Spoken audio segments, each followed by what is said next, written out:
So hello everyone and welcome back on my YouTube channel. আজকে আমি তোমাদের সপ্তম শ্রেণীর ভূগোলের পৃথিবীর পরিক্রমণ চ্যাপ্টারটি থেকে সমস্ত ইম্পর্ট্যান্ট কোশ্চেন অ্যান্সারগুলি আলোচনা করব। এটি তোমাদের পরীক্ষার জন্য অত্যন্ত গুরুত্বপূর্ণ।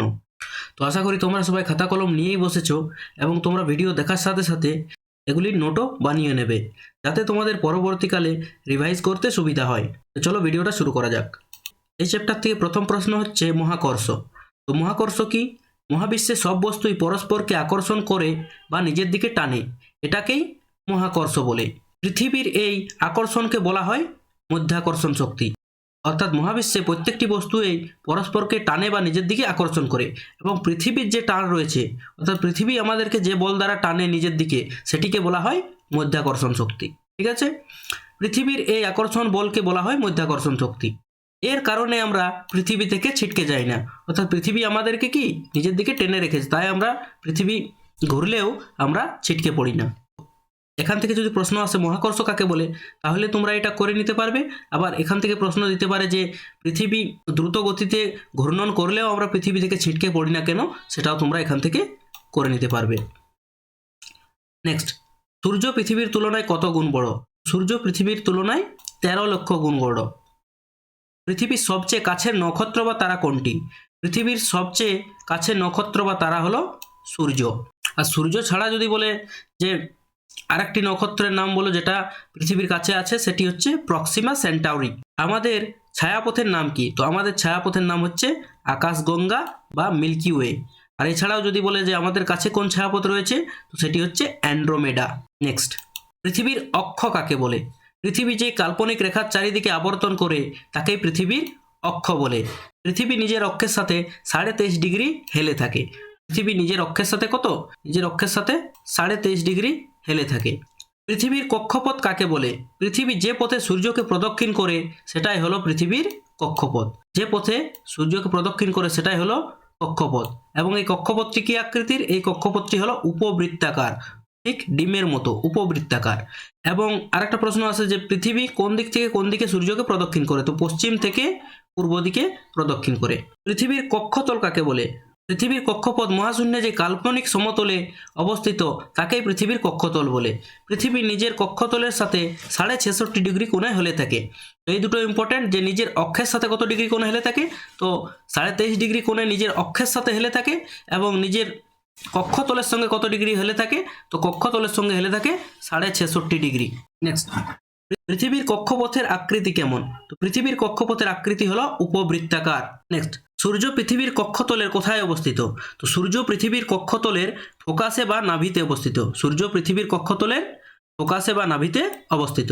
নেক্সট, পৃথিবীর কয়টি মেরু ও কি কি? পৃথিবীর দুটি মেরু, সুমেরু এবং কুমেরু, যাকে বলা হয় উত্তর মেরু এবং দক্ষিণ মেরু। তো উপর দিকটা হয়ে যাবে উত্তর মেরু এবং নিচ দিকটা হয়ে যাবে দক্ষিণ মেরু। নিরক্ষরেখার আরেক নাম কি? তো নিরক্ষরেখার আরেক নাম হলো বিষুবরেখা। নিরক্ষরেখার আরেক নাম বিষুবরেখা। পৃথিবীর মাঝ বরাবর যে রেখা গেছে সেটি হচ্ছে নিরক্ষরেখা, এবং নিরক্ষরেখায় পৃথিবীকে উত্তর মেরুতে এবং দক্ষিণ মেরুতে বিভাজিত করেছে, এবং নিরক্ষরেখা হচ্ছে সবচেয়ে বড় অক্ষরেখা। নেক্সট, আমাদের দেশ ভারতবর্ষ কোন গোলার্ধে অবস্থিত? তো আমাদের দেশ ভারতবর্ষ উত্তর গোলার্ধে অবস্থিত। আমরা যদি এটাকে ভাগ করি, এটা উত্তর দিক, এটা দক্ষিণ দিক, তো আমাদের ভারতবর্ষ ঠিক এই জায়গায় অবস্থিত। তো তাই আমাদের ভারতবর্ষ উত্তর গোলার্ধে অবস্থিত। পৃথিবী কোন দিক থেকে কোন দিকে সূর্যকে পরিক্রমণ করে? তো এটা আমরা আগেই জানি যে পৃথিবী পশ্চিম থেকে পূর্ব দিকে, অর্থাৎ ঘড়ির কাঁটার বিপরীত দিকে সূর্যকে প্রদক্ষিণ করে। ঘড়ি এদিক থেকে ঘোরে, কিন্তু পৃথিবী কোন দিক থেকে ঘোরে? এই দিক থেকে ঘোরে। ঠিক আছে, ঘড়ির কাঁটার দিকে ঘোরে এমন একটি গ্রহের নাম তোমরা আমাকে কমেন্ট করে জানাবে।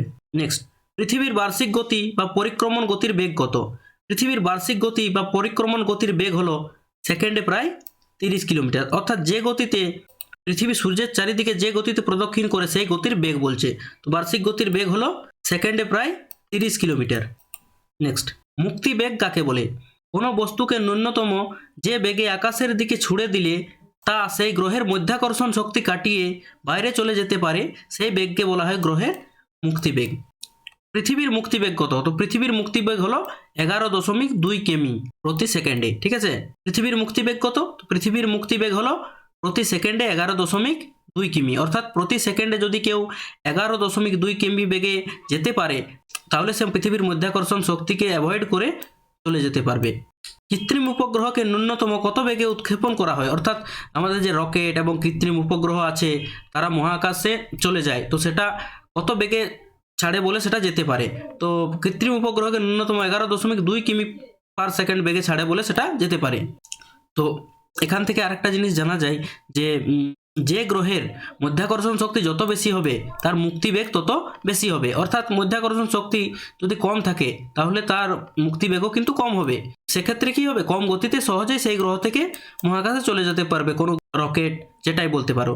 তো এক্ষেত্রে যদি আমরা বলি যে চাঁদের মুক্তিবেগ পৃথিবীর থেকে বেশি হবে না কম হবে, তো চাঁদে যেহেতু মধ্যাকর্ষণ শক্তি কম তাই চাঁদের মুক্তিবেগ পৃথিবীর থেকে কম হবে। নেক্সট, কে সর্বপ্রথম গ্রহের গতি সংক্রান্ত সূত্র প্রণয়ন করে? তো বিজ্ঞানী কেপলার। গ্রহের গতি কে আবিষ্কার করে? বিজ্ঞানী কেপলার। কেপলারের প্রথম সূত্রটি লেখো। কেপলারের প্রথম সূত্র হলো প্রতিটি গ্রহ উপবৃত্তাকার কক্ষপথে সূর্যকে প্রদক্ষিণ করে এবং সূর্য ওই উপবৃত্তের একটি ফোকাসে থাকে। অর্থাৎ সূর্য মাঝে থাকে এবং প্রত্যেকটি গ্রহই তাকে উপবৃত্তাকার পথে প্রদক্ষিণ করে। এটিই ছিল কেপলারের সূত্র। নেক্সট, পৃথিবী সূর্য প্রদক্ষিণের সময় সূর্য থেকে পৃথিবীর দূরত্ব সবসময় কি সমান থাকে না, কোনো সময় বেশি থাকে কোনো সময় কম থাকে। এখান থেকে এসেছে দুটি সিদ্ধান্ত, এক হচ্ছে অপসূর এবং এক হচ্ছে অনুসূর। তো অপসূর আর অনুসূর মানে কি? 4 জুলাই সূর্য থেকে পৃথিবীর দূরত্ব সব থেকে বেশি হয় 15,20,00,000 কিমি, একে বলা হয় অপসূর। অর্থাৎ পৃথিবী যখন দূরত্ব সূর্য থেকে বেশি হয় 15,20,00,000 কিলোমিটার, তখন তাকে বলা হয় অপসূর এবং সেটা কবে হয়? 4 জুলাই। আর অনুসূরটা কি? 3 জানুয়ারি সূর্য থেকে পৃথিবীর দূরত্ব সব থেকে কম হয় প্রায় 14,70,00,000 কিমি, একে পৃথিবীর অনুসূর বলা হয়। অর্থাৎ সূর্য থেকে পৃথিবীর দূরত্বটা যখন কম হয় 14,70,00,000, তখন তাকে বলা হয় অনুসূর। এবং এটি কবে হয়? অনুসূর হয় 3 জানুয়ারি। তো অপসূর 4 জুলাই, অনুসূর 3 জানুয়ারি। ঠিক আছে। নেক্সট, নিজের অক্ষকে আবর্তন করতে পৃথিবীর কত সময় লাগে? তো নিজের অক্ষকে আবর্তন করতে পৃথিবীর সময় লাগে 23 ঘন্টা 46 মিনিট 4 সেকেন্ড, অর্থাৎ প্রায় 24 ঘন্টা। নিজের অক্ষ অর্থাৎ এই অক্ষ বরাবর পৃথিবী ঘুরছে, তো তার সময় লাগে 23 ঘন্টা 46 মিনিট 4 সেকেন্ড, যাকে আমরা প্রায় 24 ঘন্টা ধরে নিই। ঠিক আছে। তো এই যে পৃথিবী ঘুরছে তার আবর্তন গতির বেগ কোথায় বেশি এবং কোথায় কম? তো মেরুতে সব থেকে কম, মেরুতে হয়ে যাবে 0, আবর্তন গতির বেগ কত হয়ে যাবে? 0। এবং সব থেকে বেশি হবে এই নিরক্ষরেখায়। নিরক্ষরেখায় আবর্তন গতির বেগ হবে 1674, অর্থাৎ সব থেকে বেশি। এবং দুটি মেরু অঞ্চলে হয়ে যাবে 0। নেক্সট, সূর্যকে একবার প্রদক্ষিণ করতে পৃথিবীর কত সময় লাগে? তো সূর্যকে একবার প্রদক্ষিণ করতে পৃথিবীর সময় লাগে 365 দিন 5 ঘন্টা 48 মিনিট 46 সেকেন্ড। চন্দ্রমাস কাকে বলে? তো পৃথিবীর উপগ্রহ চাঁদ পৃথিবীতে প্রায় 28 দিনে, 28 দিন এটা হবে না, 27.5 দিন করে নাও, 27.5 দিনে প্রদক্ষিণ করে, এই সময়টাকে চন্দ্রমাস বলে। পৃথিবীর উপগ্রহ চাঁদ পৃথিবীকে কত 27.5 দিনে একবার প্রদক্ষিণ করে, এই সময়টাকে বলা হয় চন্দ্রমাস। এবং যদি বলা হয় চাঁদের আবর্তন কত দিনে হয়, তো চাঁদের আবর্তনও কিন্তু 27.5 দিনে হয়। তাই আমরা কিন্তু চাঁদের একটি দিকেই দেখতে পাই, চাঁদের আমরা দুই দিক দেখতে পাই না, কারণ তার আবর্তন এবং তার পরিক্রমণ দুটি কিন্তু সমান 27.5 দিন। সৌর বছর কাকে বলে? পৃথিবী সূর্যকে প্রায় 365 দিনে একবার প্রদক্ষিণ করে, একেই সৌর বছর বলে। পরিক্রমণ গতির আরেক নাম বার্ষিক গতি কেন? তো এটা ইম্পর্টেন্ট কোয়েশ্চেন হয়ে যাবে, তোমাদের পরীক্ষায় আসতে পারে। সূর্যকে একবার পরিক্রমণ করতে পৃথিবীর 365 দিন সময় লাগে। 365 দিন সময়কে 1 বর্ষ বলে, তাই পরিক্রমণ গতির আরেক নাম হচ্ছে বার্ষিক গতি। কখন ছায়ার দৈর্ঘ্য সবচেয়ে ছোট হয়? তো দুপুরে ছায়ার দৈর্ঘ্য সবচেয়ে ছোট হয়, কারণ কি দুপুরে সূর্য একদম মাথায় থাকে, তাই ছায়াটা কি হয়? ছোট হয়। এবং কখন সবচেয়ে বড় হয় ছায়া? তো সকালে এবং বিকেল বেলায় ছায়া সব থেকে লম্বা হয়। নেক্সট, কোন তারিখটা প্রতি বছর ক্যালেন্ডারে পাওয়া যায় না? তো 29 ফেব্রুয়ারি তারিখটা প্রতি বছর ক্যালেন্ডারে পাওয়া যায় না। অধিবর্ষ বা লিপিয়ার কাকে বলে? এটাও ইম্পর্টেন্ট তোমাদের পরীক্ষার জন্য। আমাদের ক্যালেন্ডারের 1 বছর আর পৃথিবীর একবার সূর্যকে পরিক্রমণের সময় এক হওয়া উচিত, কিন্তু হিসাবের সুবিধার জন্য 365 দিনে 1 বছর ধরা হয়, ফলে প্রতি বছর 5 ঘন্টা 48 মিনিট 46 সেকেন্ড বাড়তি সময় থেকে যায়। এই বাড়তি সময়ের হিসাব ঠিক রাখার জন্য প্রতি 4 বছর অন্তর একটা পুরো দিন যোগ করে দেওয়া হয় ক্যালেন্ডারে। ওই একদিন ফেব্রুয়ারি মাসের সঙ্গে যোগ করে মাসটা 29 দিনের আর বছরটা 366 দিনের হয়। 366 দিনের বছরকে অধিবর্ষ বা লিপিয়ার বলে। অর্থাৎ সূর্যের চারিদিকে পৃথিবীর ঘুরতে কত সময় লাগে? 365 দিন 48 মিনিট 46 সেকেন্ড। তো এটাকে আমরা সুবিধার জন্য 365 দিন ধরে নিই, কিন্তু এই বাড়তি সময়টা কি হয়? প্রতি 4 বছর অন্তর আমরা একটা দিন হিসেবে ফেব্রুয়ারি মাসের সাথে যোগ করে দিই, এবং যে বছরটাতে 366 দিন হয় এবং ফেব্রুয়ারি মাসের সাথে আরেক দিন যোগ হয়ে 29 দিন হয়ে যায়, সেই বছরটাকে আমরা অধিবর্ষ বা লিপ ইয়ার বলি। তো তোমরা কিভাবে বুঝবে যে কোন বছরটা অধিবর্ষ বা লিপ ইয়ার? তোমরা কোনো বছরকে যদি 4 দিয়ে ভাগ করে মিলিয়ে দিতে পারো তাহলে সেটি কিন্তু অধিবর্ষ বা লিপ ইয়ার। যেমন 2004কে তোমরা ভাগ করো 4 দিয়ে, দেখো মিলিয়ে যাবে, তো এটা হয়ে যাবে লিপ ইয়ার। 2008টা হয়ে যাবে, এবং প্রত্যেক 4 বছর অন্তর হয়, তাহলে 4, তারপর 8, তারপর 12, তারপর 16, এমনিভাবে কিন্তু বেড়ে বেড়ে যাবে। তো তোমরা আমাকে নিচে কমেন্ট করে জানাবে যে আমাদের এই 2026 বর্ষটি লিপ ইয়ার কি লিপ ইয়ার না, এবং যদি এটা লিপ ইয়ার না হয়ে থাকে তাহলে কোন বছর লিপ ইয়ার হবে, এটা তোমরা আমাকে নিচে কমেন্ট করে জানাবে। নেক্সট, কিভাবে বুঝবে এটা তোমাদেরকে বলে দিয়েছি। সূর্যে প্রতি মুহূর্তে ড্যাশ গ্যাসে রূপান্তরিত হয়, তো হাইড্রোজেন গ্যাস হিলিয়াম গ্যাসে রূপান্তরিত হয়। নেক্সট, সূর্যের শক্তির কত অংশ আলো উত্তাপ রূপে প্রতি মুহূর্তে পৃথিবীতে এসে পৌঁছায়? তো 200 কোটি ভাগের 1 ভাগ আলো ও উত্তাপ পৃথিবীতে প্রতি মুহূর্তে এসে পৌঁছায়। পৃথিবী তার কক্ষতলের সঙ্গে কত ডিগ্রি হেলে আছে? তো কক্ষতল বলেছে মানে 66 ডিগ্রি, আর যদি বলতো অক্ষের সাথে তাহলে হবে 23.5 ডিগ্রি। ড্যাশভাবে সূর্যরশ্মি পড়লে মাটি তাড়াতাড়ি উত্তপ্ত হয়? লম্বভাবে সূর্যরশ্মি পড়লে মাটি তাড়াতাড়ি উত্তপ্ত হয়। ড্যাশভাবে সূর্যরশ্মি পড়লে মাটি ধীরে ধীরে উত্তপ্ত হয়? তির্যকভাবে সূর্যরশ্মি পড়লে মাটি ধীরে ধীরে উত্তপ্ত হয়। নেক্সট, কোন দিনটিকে মহাবিষুব এবং কোন দিনটিকে জলবিষুব বলে? 21শে মার্চ দিনটিকে মহাবিষুব বলে এবং 23শে সেপ্টেম্বর দিনটিকে জলবিষুব বলে। 21শে মার্চকে কি বলে? মহাবিষুব, এবং 23শে সেপ্টেম্বরকে বলে জলবিষুব। এবং এই দুটি দিনে দিন রাত্রি সমান হয়। এই দুটি দিনে কি হয়? দিন রাত্রি সমান হয়। কোন কোন দিনে উত্তর ও দক্ষিণ গোলার্ধে দিন রাত্রি সমান হয়? তো 21শে মার্চ বা মহাবিষুব এবং 23শে সেপ্টেম্বর বা জলবিষুবের দিনে দিন রাত্রি সমান হয়। এবং এই 23শে সেপ্টেম্বর দিনটিকে অর্থাৎ জলবিষুবের দিনটিকে শরৎকালীন জলবিষুব বলে। ঠিক আছে, শরৎকালীন জলবিষুব বলা হয়। এবং এই 21শে মার্চ দিনটিকে বসন্তকালীন মহাবিষুব বলা হয়। কোন দিনটিকে কর্কট সংক্রান্তি বলে? তো 21শে জুন তারিখ থেকে কর্কট সংক্রান্তি বলে। 21শে জুনকে কি বলে? কর্কট সংক্রান্তি বলে। কারণ কি? কারণ সূর্যের রশ্মি সরাসরি কর্কট ক্রান্তি রেখার উপর এসে পড়ে। কোন তারিখে উত্তর গোলার্ধে সবচেয়ে বড় দিন ও দক্ষিণ গোলার্ধে সবচেয়ে বড় রাত হয়? 21শে জুন তারিখে উত্তর গোলার্ধে অর্থাৎ এই উপরের গোলার্ধে কি হয়? সব থেকে বড় দিন হয়, এবং দক্ষিণ গোলার্ধে সব থেকে বড় রাত হয়। তো তোমরা এই ছবিটা দেখে নাও, এখানে সূর্যরশ্মি কোথায় পড়ছে? ডাইরেক্ট এখানে কর্কট ক্রান্তি রেখার উপর পড়ছে, এবং কর্কট ক্রান্তি রেখার উপর সূর্যরশ্মি পড়ার ফলে কি হচ্ছে? যদি আমরা পৃথিবীকে এইভাবে ভাগ করে দিই উত্তর এবং দক্ষিণ গোলার্ধে, তাহলে দেখো দিনটা কত বড়। এখানে দিনটা বড়, উত্তর গোলার্ধে দিন কি বড় হয়ে যাচ্ছে এবং রাতটা ছোট। সেম যদি দক্ষিণ গোলার্ধে দেখি, তো দক্ষিণ গোলার্ধে হচ্ছে রাতটা বড় এবং দিনটা ছোট। এটা কবে হয়? 21শে জুন অর্থাৎ কর্কট সংক্রান্তিতে। নেক্সট, কোন তারিখটিকে মকর সংক্রান্তি বলে? তো 22শে ডিসেম্বর তারিখটিকে মকর সংক্রান্তি বলে। কোন তারিখটিকে মকর সংক্রান্তি বলে? 22শে ডিসেম্বর তারিখটিকে মকর সংক্রান্তি বলে। কোন তারিখে দক্ষিণ গোলার্ধে সবচেয়ে বড় দিন এবং উত্তর গোলার্ধে সবচেয়ে বড় রাত হয়? তো 22শে ডিসেম্বর তারিখে দক্ষিণ গোলার্ধে সবচেয়ে বড় দিন হয় এবং উত্তর গোলার্ধে সবচেয়ে বড় রাত হয়। এখানে যদি আমরা ধরে নিই যে সূর্য আছে, তো 22শে ডিসেম্বরের সময় কি হয়? তখন সূর্যরশ্মি সরাসরি কিন্তু মকর ক্রান্তি রেখার উপর পড়ে, এবং মকর ক্রান্তি রেখার উপর পড়ার ফলে কি হয়? দক্ষিণ গোলার্ধে কি হয়? বড় দিন হয় এবং রাতটা কি হয়? ছোট হয়। এটা দেখো বড় এটার থেকে। এবং উত্তর গোলার্ধে কি হয়? দিনটা ছোট হয়ে যায় এবং রাতটা বড় হয়ে যায়। ঠিক আছে, তো তোমরা একটা মনে রাখবে, তাহলেই কিন্তু অন্যটা করতে পারবে। একে শীতকালীন সংক্রান্তি বলা হয়, এবং আগেরটা যেটা দেখলাম জুনে যে সংক্রান্তিটি হয় সেটিকে কিন্তু গ্রীষ্মকালীন বলা হয়। এবং আমরা যেটা এখানে দেখেছি যে ডিসেম্বরের সময় 22শে ডিসেম্বর যে সংক্রান্তিটি হয় সেটিকে কিন্তু শীতকালীন বলা হয়। নেক্সট, তোমাদের একটা কোশ্চেন হচ্ছে যে বিষুব কথার অর্থ কি? তো বিষুব কথার অর্থ হচ্ছে সমান দিন রাত্রি। এটি কখন হয়? যখন সূর্যরশ্মি সরাসরি নিরক্ষরেখার উপর পড়ে তখন কি হয়? সমান দিন রাত্রি হয়। এবং সমান দিন রাত্রি কোন দুটি দিনে হয়? তো 21শে মার্চ আর 23শে সেপ্টেম্বর, এই দুটি দিনে কিন্তু সমান দিন রাত্রি হয়। সূর্যের উত্তরায়ণের শেষ দিন কবে হয়? 21শে জুন সূর্যের উত্তরায়ণের শেষ দিন হয়। সূর্যের দক্ষিণায়নের শেষ দিন কবে হয়? 22শে ডিসেম্বরের পর থেকে সূর্যের দক্ষিণায়নের শেষ দিন হয়। সূর্যের দৈনিক আপাত গতি বলতে কি বোঝো? পৃথিবীর পশ্চিম দিক থেকে পূর্ব দিকে আবর্তন করে বলে আপাত দৃষ্টিকে সূর্যকে প্রতিদিন পূর্ব আকাশ থেকে পশ্চিম আকাশে চলাচল করে বলে মনে হয়। এটাকে সূর্যের দৈনিক আপাতগতি বলে। নেক্সট, সূর্যের বার্ষিক আপাতগতি বা রবি মার্ক কাকে বলে? এই দুটি কোশ্চেন কিন্তু তোমাদের ইম্পর্টেন্ট। রবি কথার অর্থ হলো সূর্য এবং মার্ক কথার অর্থ হলো পথ।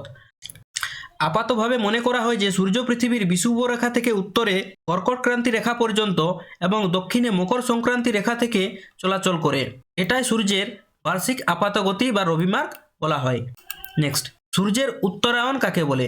22 ডিসেম্বর থেকে 21 জুন পর্যন্ত 6 মাস ধরে সূর্যের উত্তরমুখী আপাতগতিকে সূর্যের উত্তরায়ণ বলে। 22 ডিসেম্বর থেকে 21 জুন পর্যন্ত কি হয়? সূর্য 6 মাস উত্তরমুখী অর্থাৎ উত্তর দিকে সরে সরে যায়, একে কিন্তু উত্তরায়ণ বলে। সূর্যের দক্ষিণায়ন কাকে বলে? 21 জুন থেকে 22 ডিসেম্বর পর্যন্ত 6 মাস ধরে সূর্যের দক্ষিণমুখী আপাতগতিকে দক্ষিণায়ন বলে। আমাদের মকর সংক্রান্তির পর কিন্তু কি হয়? উত্তরায়ণ শুরু হয়। এবং দক্ষিণায়ন কবে হয়? 21 জুন থেকে শুরু হয় এবং 22 ডিসেম্বর কি হয়? শেষ হয়ে যায়। নেক্সট ইম্পর্টেন্ট প্রশ্ন হচ্ছে, কি কারণে ঋতু পরিবর্তন হয়? পৃথিবীর উপবৃত্তাকার কক্ষপথে ও পৃথিবীর হেলানো অক্ষের জন্য ঋতু পরিবর্তন হয়। এর আগে আমরা জেনেছি যে পৃথিবী যখন সূর্যের কাছে আসে তখন কি হয়? গ্রীষ্মকাল হয়, এবং যখন দূরে চলে যায় তখন শীতকাল হয়। কিন্তু এটা সবটা নয়। পৃথিবীর ঋতু পরিবর্তনের জন্য অনেকটা দায়ী তার হেলানো অবস্থা, অর্থাৎ পৃথিবী যে এই যে নিজের অক্ষের সাথে 23.5 ডিগ্রি কোণে হেলে আছে, এটিও হচ্ছে মুখ্য কারণ পৃথিবীর ঋতু পরিবর্তনের। নেক্সট হচ্ছে বড়দিন। তো বড়দিন কি? 25 ডিসেম্বরকে কি বলা হয়? ক্রিসমাস বা বড়দিন বলা হয়। এটি তোমরা মনে রাখবে, এখান থেকে এটি ইম্পর্টেন্ট, এটা অত বড় মনে রাখতে হবে না। কাকে মধ্যরাত্রির সূর্যের দেশ বলা হয়? নিশীথ সূর্যের দেশ কাকে বলা হয়? এটা তোমরা এবং কেন বলা হয়? তো ডেনমার্কের আলাস্কা, নরওয়ে, সুইডেন প্রভৃতি জায়গাতে যখন স্থানীয় সময় অনুযায়ী গভীর রাত, তখন কিছু সময়ের জন্যও দিগন্ত রেখায় সূর্যকে দেখা যায়। একে মধ্যরাত্রির সূর্য বলে। নরওয়ের হ্যামারফ্রেস্ট বন্দরকে মধ্যরাত্রির সূর্যের দেশ বলা হয়। এটা তোমরা মনে রাখবে যে নরওয়ের হ্যামারফ্রেস্ট বন্দরকে মধ্যরাত্রির সূর্যের দেশ বলা হয়। নেক্সট, মেরুজ্যোতি কাকে বলে? দুই মেরু প্রদেশে মাঝরাত চলার সময় মাঝে মাঝে আকাশে রামধনুর মতো আলোর জ্যোতি দেখা যায়, একে মেরুজ্যোতি বলে। অর্থাৎ মেরু অঞ্চলে কি দেখা যায়? এক রামধনুর মতো জ্যোতি দেখা যায় আকাশে, একেই মেরুজ্যোতি বলে। আরোরা বোরিয়ালিস কি? উত্তর গোলার্ধের মেরুজ্যোতিকে সুমেরু প্রভা বা আরোরা বোরিয়ালিস বলে। অর্থাৎ উত্তর গোলার্ধে যে রামধনুর মতো আলোর রং দেখা যায় তাকে কি বলা হয়? আরোরা বোরিয়ালিস। আরোরা অস্ট্রালিস কি? তো দক্ষিণ গোলার্ধে মেরুজ্যোতিকে কুমেরু প্রভা বা আরোরা অস্ট্রালিস বলে। পৃথিবীর কোথায় সারা বছর দিনরাত সমান থাকে? তো নিরক্ষরেখায় সারা বছর দিনরাত সমান থাকে। কোন গ্রহের অক্ষ কক্ষপথের সমতলে অবস্থিত? তো ইউরেনাসের অক্ষ কক্ষতলের সমতলে অবস্থিত, তাই একে ঘুমন্ত গ্রহ বলে। ঠিক আছে। কোন গ্রহের অক্ষ কক্ষের সঙ্গে লম্বভাবে অবস্থিত? বৃহস্পতির অক্ষ তার কক্ষের সঙ্গে লম্বভাবে অবস্থিত। নেক্সট, মেরু প্রভার অপর নাম কি? তো মেরু প্রভার অপর নাম হচ্ছে আরোরা। কোন কোন ঋতুতে বেশিরভাগ দিন নীল আকাশ দেখা যায়? তো শরৎ ও বসন্ত ঋতুতে বেশিরভাগ দিন নীল আকাশ দেখা যায়। কোন ঋতুতে মাঠের মাটি ফেটে যায়? তো গ্রীষ্ম ঋতুতে মাঠের মাটি ফেটে যায়। কোন ঋতুতে পুকুরগুলো জলে ভর্তি থাকে? বর্ষা ঋতুতে পুকুরগুলো জলে ভর্তি থাকে। কোন ঋতুতে বন্যার সম্ভাবনা থাকে? বর্ষা ঋতুতে বন্যার সম্ভাবনা থাকে। নেক্সট, কোন ঋতুতে খুব কোকিল ডাকে? তো বসন্ত ঋতুতে খুব কোকিল ডাকে। উত্তর গোলার্ধে কোন ঋতুতে সবচেয়ে বড় দিন হয়? তো গ্রীষ্মকালে উত্তর গোলার্ধে সবচেয়ে বড় দিন হয়। 25 ডিসেম্বর বড়দিন দক্ষিণ গোলার্ধে গরম না ঠান্ডা? তো 25 ডিসেম্বর বড়দিন দক্ষিণ গোলার্ধে গরম। বিজ্ঞানীরা, এটা ইম্পর্টেন্ট প্রশ্ন, বিজ্ঞানীরা আন্টার্কটিকা মহাদেশ অভিযানের ডিসেম্বর মাসে কেন যান? আন্টার্কটিকা মহাদেশ দক্ষিণ গোলার্ধে অবস্থিত। ডিসেম্বর মাসে দক্ষিণ গোলার্ধে গ্রীষ্মকাল বিরাজ করে, তাই ডিসেম্বর মাসে আন্টার্কটিকাতে তুলনামূলকভাবে অন্য সময়ের চেয়ে তাপমাত্রা একটু বেশি থাকে। তাই বিজ্ঞানীরা আন্টার্কটিকা মহাদেশ অভিযানে ডিসেম্বর মাসে যান, এবং এই আন্টার্কটিকা মহাদেশকে বিজ্ঞানের মহাদেশও বলা হয়। এই ছিল এই চ্যাপ্টার থেকে সমস্ত ইম্পর্টেন্ট প্রশ্ন উত্তর। তো আশা করি তোমরা এই চ্যাপ্টার থেকে সব প্রশ্ন উত্তরগুলো খাতায় লিখে নিয়েছো। নেক্সট তোমরা কি করবে, যে কোনো বই থেকে তোমাদের কাছে প্রশ্ন বিচিত্রা থাকুক বা প্রশ্ন সংকলন থাকুক, এই বইটি থেকে তোমরা এই চ্যাপ্টার থেকে যতগুলি কোশ্চেন আছে সেগুলি কিন্তু তোমরা মক টেস্ট দেওয়ার চেষ্টা করবে। See you in my next video. Till then, thank you for watching.